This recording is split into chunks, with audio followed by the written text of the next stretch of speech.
Noia dispón de máis de 4.000 puntos de luz en todo o municipio, a maioría delas antigas lámpadas de vapor de sodio e mercurio. A cifra puido ser coñecida a través da auditoría o inventariado do sistema eléctrico municipal, encargado polo Executivo a unha empresa especializada. O documento servirá de guía para a elaboración dun plan de eficiencia e aforro do consumo enerxético. O estudio que permite,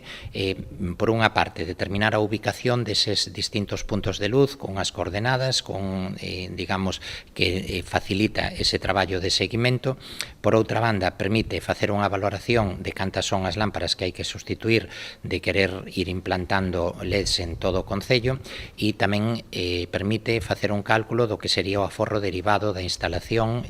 no consumo a medio e longo prazo. Unha das próximas actuacións será precisamente a renovación desas lámpadas antigas por outras máis modernas de tecnoloxía LED, para conseguir así un maior aforro para as arcas municipais. Para levar a cabo este proceso, o Concello agarda poder acollerse a unha liña de subvencións do Ministerio de Industria a través do IDAE. Acabamos de presentar ese proxecto a unha convocatoria por parte do Ministerio a través do IDAE,